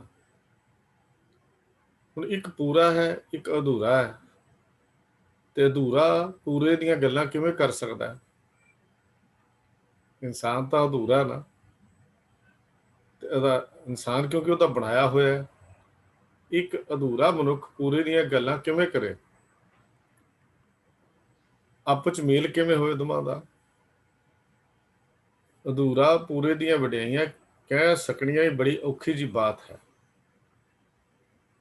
ਇੱਕ ਛੋਟਾ ਹੈ, ਇੱਕ ਬਹੁਤ ਵੱਡਾ ਹੈ, ਤੇ ਫਿਰ ਜਦੋਂ ਛੋਟਾ ਤੇ ਵੱਡਾ ਆਪਸ 'ਚ ਮੇਲ ਕਿਵੇਂ ਹੋਵੇ? ਮੇਲ ਤਾਂ ਦੂਰ ਦੀ ਗੱਲ ਰਹੀ, ਅਸੀਂ ਤਾਂ ਉਹਦੀ ਦੂਰੀ ਨੂੰ ਵੀ ਸਮਝ ਨਹੀਂ ਸਕਦੇ। ਮਿਲਣਾ ਤਾਂ ਬੜੀ ਦੂਰ ਦੀ ਗੱਲ ਹੈ, ਜਾਂ ਅੰਤ ਪਾਉਣਾ ਤਾਂ ਬੜੀ ਦੂਰ ਦੀ ਗੱਲ ਹੈ। ਅਸੀਂ ਤਾਂ ਉਹਦੀ ਦੂਰੀ ਨੂੰ ਵੀ ਨਹੀਂ ਸਮਝ ਸਕਦੇ ਵੀ ਹੈ ਕਿੱਥੇ ਹੈ, ਕਿਵੇਂ ਹੈ। ਸਾਡੀ ਆਪਣੀ ਸੋਚ ਨਾਲ ਤਾਂ ਕੁਝ ਵੀ ਸਮਝ ਨਹੀਂ ਆਉਂਦਾ। ਗੁਰੂ ਸਾਹਿਬ ਕਹਿੰਦੇ ਨਾਪਣ ਨੂੰ ਸਾਰੇ ਹੀ ਤਿਆਰ ਨੇ, ਉਹਦੀ ਦੂਰੀ ਨਾਪਣ ਲਈ ਸਾਰੇ ਤਿਆਰ ਨੇ, ਪਰ ਸਾਡੇ ਆਪਣੇ ਹੱਥ ਬੜੇ ਛੋਟੇ ਨੇ। ਜੇ ਹੱਥ ਨਾਲ ਇਸ ਤਰ੍ਹਾਂ ਮਿਲਿਆ ਜਾ ਸਕੇ, ਫੁੱਟਾਂ ਮੀਟਰਾਂ ਨਾਲ ਮਿਲਣਾ ਜਾ ਸਕੇ, ਤਾਂ ਹੀ ਮਿਹਨਤੀ ਹੁੰਦੀ ਨਾ। ਪਰ ਸਾਡੀ ਤਾਂ ਉੱਥੇ ਤੱਕ ਪਹੁੰਚ ਹੀ ਨਹੀਂ ਹੈ, ਨਾ ਸਾਡੀ ਉੱਥੇ ਤੱਕ ਪਹੁੰਚ ਹੋ ਸਕਦੀ ਹੈ, ਨਾ ਹੀ ਅਸੀਂ ਉੱਥੇ ਤੱਕ ਪਹੁੰਚ ਸਕਦੇ ਹਾਂ। ਅਕਾਲ ਪੁਰਖ ਵਾਹਿਗੁਰੂ ਦੇ ਬੇਅੰਤ ਗੁਣ ਹਨ, ਜਿਨ੍ਹਾਂ ਦਾ ਵਰਣਨ ਕਰਨਾ ਹੀ ਅਸੰਭਵ ਹੈ। ਲਫ਼ਜ਼ ਅਸੀਂ ਵਰਤ ਰਹੇ ਅਸੰਭਵ। ਉਹ ਵੱਡਾ ਹੈ, ਉੱਚੇ ਨਾਮ ਵਾਲਾ ਹੈ, ਉੱਚੇ ਥਾਂ ਵਾਲਾ ਹੈ। ਉਹਦੇ ਬਾਰੇ ਤਾਂ ਉਹੀ ਦੱਸ ਸਕਦਾ ਹੈ ਜੋ ਪ੍ਰਭੂ ਜਿੰਨਾ ਵੱਡਾ ਹੋਵੇ। ਉਹਦੇ ਬਾਰੇ ਤਾਂ ਉਹੀ ਦੱਸ ਸਕਦਾ ਜੋ ਉਹਦੇ ਨਾਲ ਵੱਡਾ ਹੋਵੇ। ਨਾ ਕੋਈ ਉਹਦੇ ਵਰਗਾ ਹੋਇਆ, ਨਾ ਕੋਈ ਉਹਦੇ ਵਰਗਾ ਹੋਏਗਾ। ਇਸ ਲਈ ਗੁਰੂ ਪਾਤਸ਼ਾਹ ਨੇ ਗੁਰਬਾਣੀ ਦੇ ਵਿੱਚ ਸਾਨੂੰ ਇਹ ਗੱਲਾਂ ਸਪਸ਼ਟ ਕੀਤੀਆਂ। ਗੁਰੂ ਅਰਜਨ ਦੇਵ ਮਹਾਰਾਜ ਕਹਿੰਦੇ ਅਤ ਉੱਚਾ ਤਾਂ ਕਾ ਦਰਬਾਰਾ, ਅੰਤ ਨਹੀਂ ਕਿਛ ਪਾਰਾ ਵਾਰਾ, ਕੋਟ ਕੋਟ ਕੋਟ ਲਖ ਧਾਵੇ, ਇੱਕ ਤਿਲ ਤਾਂ ਕਾ ਮਹਿਲ ਨਾ ਪਾਵੇ। ਇਹ ਪਾਤਸ਼ਾਹ ਦਾ ਬਚਨ ਆਉਂਦਾ ਬੜਾ ਹੰਸ ਰਾਗ ਵਿੱਚ, ਗੁਰੂ ਅਰਜਨ ਦੇਵ ਮਹਾਰਾਜ ਦਾ 562 ਅੰਕ ਦੇ ਉੱਤੇ ਹੈ। ਅੰਤ ਪਾਉਣਾ ਤਾਂ ਦੂਰ ਦੀ ਗੱਲ ਹੈ, ਇੱਕ ਤਿਲ ਕਿੱਡਾ ਕੁ ਹੁੰਦਾ, ਤੇ ਤਿਲ ਜਿੰਨੀ ਵੀ ਅਸੀਂ ਉਹਦੀ ਵਡਿਆਈ ਨਹੀਂ ਕਰ ਸਕਦੇ। ਗੁਰੂ ਪਾਤਸ਼ਾਹ ਜੀ ਨੇ ਇੱਕ ਤਿਲ ਤਾਂ ਕਾ ਮਹਿਲ ਨਾ ਪਾਵੇ ਕਹਿ ਕੇ ਗੱਲ ਸਾਨੂੰ ਸਮਝਾ ਦਿੱਤੀ ਹੈ। ਭਲਿਆ ਤੂੰ ਤਾਂ ਇੱਕ ਤਿਲ ਜਿੰਨੀ ਵੀ ਉਹਦੀ ਵਡਿਆਈ ਨਹੀਂ ਕੀਤੀ, ਜਿੰਨਾ ਸਾਰੀ ਉਮਰ ਕਰਦਾ ਰਿਹਾ, ਸਾਰੀ ਉਮਰ ਲੱਗਾ ਰਿਹਾ, ਤੂੰ ਸਾਰੀ ਉਮਰ ਵੀ ਕਰੀ ਜਾਵੇਂ, ਉਮਰ ਵੀ ਤੇਰੀ ਲੱਖਾਂ ਸਾਲ ਕਰੋੜਾਂ ਸਾਲ ਦੀ ਹੋ ਜਾਏ। ਇਹ ਗੱਲ ਗੁਰੂ ਨਾਨਕ ਸਾਹਿਬ ਜੀ ਨੇ ਵੀ ਕਹੀ ਸੀ, ਕੋਟ ਕੋਟ ਮੇਰੀ ਆਰਜਾ, ਪਵਨ ਪੀਨ ਅਪਿਆਓ, ਚੰਦ ਸੂਰਜ ਦੋਏ ਗੁਫੇ ਨਾ ਦੇਖਾਂ, ਸੁਪਨੇ ਸੌਣ ਨਾ ਥਾਓ। ਇਹ ਤਾਂ ਗੁਰੂ ਸਾਹਿਬ ਜੀ ਨੇ ਗੱਲ ਕੀਤੀ ਹੈ, ਵੀ ਤੇਰੀ ਕੀਮਤ ਨਾ ਪਵੇ। ਹੋਂ ਕੇਵਡ ਆਖਾਂ ਨਾਉ। ਮੈਂ ਕਿੱਡਾ ਕਿ ਤੈਨੂੰ ਵੱਡਾ ਕਵਾਂ ਵੀ ਮੇਰੀ ਕਰੋੜਾਂ ਸਾਲ ਉਮਰ ਹੋ ਜਾਏ। ਕਰੋੜਾਂ ਸਾਲ, 1 ਸਾਲ ਕੀ ਹੈ, 10 ਸਾਲ, 20 ਸਾਲ, 50 ਸਾਲ, 100 ਸਾਲ ਤੱਕ ਕੀ, ਕਰੋੜਾਂ ਸਾਲ ਮੇਰੀ ਊਰਜਾ ਹੋ ਜਾਏ, ਆਜੂ ਬਣ ਜਾਏ, ਉਮਰ ਬਣ ਜਾਏ। ਕੋਟ ਕੋਟ ਮੇਰੀ ਆਰਜਾ, ਮੇਰਾ ਖਾਣਾ, ਮੇਰਾ ਆਹਾਰ, ਜਿਹੜਾ ਪੀਣਾ, ਉਹ ਹਵਾ ਬਣ ਜਾਏ, ਹਵਾ ਦੇ ਆਸਰੇ ਜਿਉਵਾਂ। ਫਿਰ ਕਹਿੰਦੇ ਨੇ ਮੈਂ ਇੱਕ ਗੁਫਾ 'ਚ ਵੜ ਜਾਵਾਂ, ਚੰਦਰਮਾ ਸੂਰਜ ਨੂੰ ਵੇਖਾਂ ਹੀ ਨਾ, ਚੰਦ ਸੂਰਜ ਦੋਏ ਗੁਫੇ ਨਭ ਦੇਖਾਂ, ਸੁਪਨੇ ਸੌਣ ਨਾ ਥਾਉ। ਵੀ ਸੁਪਨੇ ਵਿੱਚ ਵੀ ਸੌਣ ਦੀ ਥਾਂ ਨਾ ਮਿਲੇ, ਜੇ ਕਦੇ ਭਾਵ ਮੈਂ ਕਦੀ ਸੌ ਹੀ ਨਾ ਸਕਾਂ, ਫਿਰ ਵੀ ਤੇਰੀ ਕੀਮਤ ਨਾ ਪਵੇ, ਹੋ ਕੇਵਡ ਆਖਾਂ ਨਾਉ। ਤੇਰੀਆਂ ਵਡਿਆਈਆਂ, ਤੇਰੀਆਂ ਗੁਣ ਕਿਵੇਂ ਕਹਿ ਸਕਦਾ, ਤੂੰ ਤਾਂ ਇੰਨਾ ਵੱਡਾ ਹੈ। ਤੇ ਦੂਜੇ ਪਾਸੇ ਗੁਰੂ ਪਾਤਸ਼ਾਹ ਜੀ ਨੇ ਇੱਕ ਹੋਰ ਪੱਖ ਉਹਦਾ ਦੱਸਿਆ ਵੀ ਅਸੀਂ ਜੇ ਆਪਣੇ ਆਪ ਨੂੰ ਦਾਨ ਕਰਨ ਦੀ ਗੱਲ ਕਰ ਲਈਏ, ਵੀ ਦਾਨ ਤੇ ਸਤਿਗੁਰੂ ਕਹਿੰਦੇ ਅਸਮੇਧ ਜਗਨੇ, ਤੁਲਾ ਪੁਰਖ ਦਾਨੇ, ਪ੍ਰਾਗ ਇਸ਼ਨਾਨੇ, ਤੋ ਨਾ ਪੂਜੇ ਹਰ ਕੀਰਤ ਨਾਮਾ। ਗੁਰੂ ਨਾਲ ਅਸਮੇਧ ਜਗ ਕਰ ਲਵੇ ਬੰਦਾ, ਜੇ ਦਾਨ ਦੀਆਂ ਗੱਲਾਂ ਕਰਦੇ ਨੇ, ਆਪਣੇ ਬਰਾਬਰ ਤੋਲ ਕੇ ਦਾਨ ਵੀ ਦੇ ਦੇਵੇ, ਪ੍ਰਾਗ ਜਿਹਨੂੰ ਪਵਿੱਤਰ ਕਹਿੰਦੇ ਨੇ, ਉੱਥੇ ਜਾ ਕੇ ਇਸ਼ਨਾਨ ਵੀ ਗੰਗਾ ਦਾ ਕਰ ਲਵੇ। ਕੇਵਲ ਗੰਗਾ ਦਾ ਨਹੀਂ, ਕਿਸੇ ਵੀ ਧਾਰਮਿਕ ਸਥਾਨ ਤੇ ਜਿਹਨੂੰ ਪਵਿੱਤਰ ਕਹਿੰਦੇ ਨੇ, ਕੇਵਲ ਇਸੇ ਕਰ ਇਸ਼ਨਾਨ ਹੀ ਕਰੀ ਜਾਏ, ਪਰ ਫਿਰ ਵੀ ਤੇਰੀ ਕੀਰਤ ਨਹੀਂ ਕਰ ਸਕਦੇ, ਤੇਰੀ ਵੀ ਵਡਿਆਈ ਨਹੀਂ ਕਰ ਸਕਦੇ, ਫਿਰ ਵੀ ਤੇਰੇ ਬਾਰੇ ਅਸੀਂ ਕਹਿ ਨਹੀਂ ਸਕਦੇ। ਤੇਰੇ ਗੁਣ ਤਾਂ ਇੰਨੇ ਜ਼ਿਆਦਾ ਨੇ, ਤੂੰ ਹੈ ਮੇਰੇ ਮਾਲਕ, ਤੂੰ ਅਗੰਮ ਦਿਆਲ ਬੇਅੰਤ, ਤੇਰੀ ਕੀਮਤ ਕਹੇ ਕੌਣ। ਇਹ ਮੇਰੇ ਮਾਲਕਾ, ਕੌਣ ਤੇਰੀ ਕੀਮਤ ਕਵੇ, ਤੂੰ ਅਗਮ ਦਿਆਲ ਬੇਅੰਤ। ਇੱਕ ਗੁਣ ਥੋੜੀ ਹੈ ਤੇਰਾ, ਬੇਅੰਤ ਹੈ। ਫਿਰ ਕਹਿੰਦੇ ਨੇ ਤੇਰੀ ਕੀਮਤ ਕਹੇ ਕੌਣ, ਕੌਣ ਤੇਰੀ ਕੀਮਤ ਕਵੇ। ਤੁਧ ਸਿਰਜਿਆ ਸਭ ਸੰਸਾਰ, ਤੂੰ ਨਾਇਕ ਸਗਲ ਭਵਨ। ਤੂੰ ਸਗਲ ਭਵਨ ਕੇ ਨਾਇਕਾ ਹੈ, ਸੰਸਾਰ ਤੇਰਾ ਬਣਾਇਆ ਹੋਇਆ, ਤੇਰੀ ਕੁਦਰਤ ਕੋਈ ਨਾ ਜਾਣੇ। ਤੇਰਾ ਕੀ ਅੰਤ ਪਾਉਣਾ, ਤੇਰੀ ਤਾਂ ਕੁਦਰਤ ਦਾ ਅੰਤ ਨਾ ਪਾ ਸਕੇ, ਤੇਰੀ ਤਾਂ ਬਣਾਈ ਹੋਈ ਰਚਨਾ ਦਾ ਅੰਤ ਨਾ ਪਾ ਸਕੇ। ਜਿਹੜੀ ਅਸੀਂ ਪੜ੍ਹ ਕੇ ਆਏ ਹਾਂ, ਕੁਦਰਤ ਕਵਨ ਕਹਾਂ ਵਿਚਾਰ, ਵਾਰਿਆ ਨਾ ਜਾਵਾਂ ਇੱਕ ਵਾਰ, ਇਹ ਵੀ ਅਸੀਂ ਪੜ੍ਹ ਕੇ ਆਏ ਹਾਂ। ਤੁਧ ਸਿਰਜਿਆ ਸਭ ਸੰਸਾਰ, ਤੂੰ ਨਾਇਕ ਸਗਲ ਭਵਨ, ਤੇਰੀ ਕੁਦਰਤ ਕੋਈ ਨਾ ਜਾਣੇ, ਮੇਰੇ ਠਾਕੁਰ ਸਗਲ ਰੌਣ। ਫਿਰ ਕਹਿੰਦੇ ਤੁਧ ਅੱਪੜ ਕੋਈ ਨਾ ਸਕੈ, ਤੂੰ ਅਬਨਾਸ਼ੀ ਜਗ ਉਦਾਰਨ। ਤੂੰ ਤਾਂ ਜਗ ਨੂੰ ਪਾਰ ਕਰਨ ਵਾਲਾ ਹੈ। ਮਾਰੂ ਰਾਗ ਵਿੱਚ ਬਚਨ ਹੈ ਗੁਰੂ ਪਾਤਸ਼ਾਹ ਜੀ ਦਾ। ਇੰਨੀ ਵੱਡੀ ਤੇਰੀ ਕੁਦਰਤ ਹੈ, ਐਡੀ ਵੱਡੀ ਤੇਰੀਆਂ ਕਥਾ ਕਹਾਣੀਆਂ ਹਨ। ਵੱਡੇ ਵੱਡੇ ਅਵਤਾਰਾਂ ਨੇ, ਪੁਰਖਾਂ ਨੇ ਬੜਾ ਟਿਲ ਲਾਇਆ ਵੀ ਤੈਨੂੰ ਲੱਭ ਲਾਂਗੇ, ਤੈਨੂੰ ਕਰ ਲਾਂਗੇ, ਪਰ ਗੁਰੂ ਪਾਤਸ਼ਾਹ ਕਹਿੰਦੇ ਹਮਰੀ ਜੇਬਾ ਏਕ, ਪ੍ਰਭ ਹਰ ਕੇ ਗੁਣ ਅਗਮ ਅਥਾ। ਮੇਰੀ ਤਾਂ ਜ਼ਬਾਨ ਹੀ ਇੱਕ ਹੈ, ਮੈਂ ਤੇਰੇ ਗੁਣ ਕਿਵੇਂ ਗਾਵਾਂ, ਕਿਵੇਂ ਗਾ ਸਕਦਾ ਸਿਫਤਾਂ ਤੇਰੇ। ਕਵਨ ਕਵਨ ਗੁਣ ਕਹਿ ਕਹਿ ਗਾਵਾਂ, ਤੂੰ ਸਾਹਿਬ ਗੁਣੀ ਨਿਧਾਨਾ। ਤੁਮਰੀ ਮਹਿਮਾ ਵਰਨ ਨਾ ਸਾਕੂ, ਤੂੰ ਠਾਕੁਰ ਊਚ ਭਗਵਾਨਾ। ਮੈਂ ਹਰ ਹਰ ਨਾਮ ਧਰ ਸੋਈ, ਜਿਉ ਭਾਵੇ ਤਿਉ ਰਾਖ ਮੇਰੇ ਸਾਹੇ, ਮੈਂ ਤੁਝ ਬਿਨ ਅਵਰ ਨਾ ਕੋਈ। ਬਸ ਸਾਡਾ ਤੇ ਡਿਆਨ, ਹਮਰੀ ਜੇਬਾ ਏਕ, ਪ੍ਰਭ ਹਰ ਕੇ ਗੁਣ ਅਗਮ ਅਥਾ। ਹਮਰੀ ਜੇਬਾ ਏਕ ਪ੍ਰਭ, ਹਰ ਕੇ ਗੁਣ ਅਗਮ ਅਥਾ। ਉਹਦੇ ਤਾਂ ਗੁਣਾਂ ਦੇ ਅੰਤ ਨਹੀਂ ਪਾ ਸਕਦੇ। ਹਮ ਕਿਉਂ ਕਰ ਜਪੇ ਇਆਣਿਆ, ਹਰ ਤੁਮ ਵੱਡ ਅਗਮ ਅਥਾ।